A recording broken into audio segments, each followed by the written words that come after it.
Con Tagliaerba e Ramazza in mano hanno iniziato con la bonifica di Via Reale. Parliamo degli operatori ecologici in servizio al comune di Favara. Stamattina, su disposizione dell'assessore comunale Lillo Attardo e coordinati dal signor Giuseppe Pullara, hanno cominciato con la pulizia straordinaria in una parte del centro antico della città.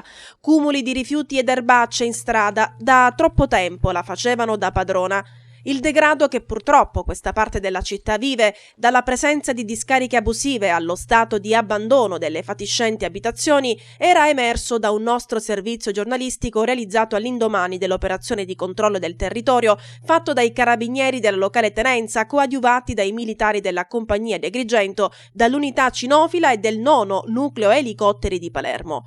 Durante l'operazione dei militari del 3 febbraio scorso, ecco il panorama che si presentava ai nostri occhi e che puntualmente abbiamo documentato. Una zona ad alto tasso di case disabitate, abbandonate a loro stesse nel degrado più totale. Quelli che una volta potevano essere definiti cortili trasformati in pericolo pubblico. Edifici crollati che avevano lasciato il posto a delle vere e proprie discariche abusive. Il degrado non risparmiava nemmeno le strade dissestate, piene di buche e detriti. Insomma, una situazione insostenibile, e perciò avevamo chiesto l'intervento dell'amministrazione comunale, nello specifico dell'assessore Attardo. Risposta che arrivò nell'immediato. Attardo ci promise di fare a breve un'operazione di bonifica.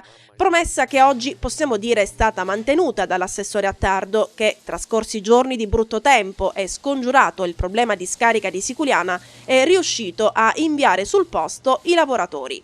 Questi sono i fatti e questo noi vi raccontiamo. Dopo le immagini che avevamo visto l'altro giorno quando c'è stata quell'operazione, si era visto lo stato di degrado, diciamo, molto elevato, che in realtà sapevamo, però in alcune zone era anche vietato l'accesso perché, come vedete qui, le case sono molto pericolanti e per il problema di fondi non è facile intervenire per mettere tutto in sicurezza.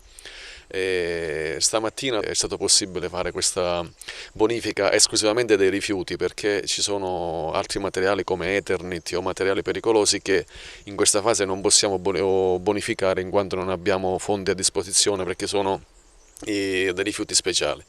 Vedremo in fase ora di lavorazione del bilancio riequilibrato che da ieri, con l'insediamento dei commissari, inizieremo a lavorare.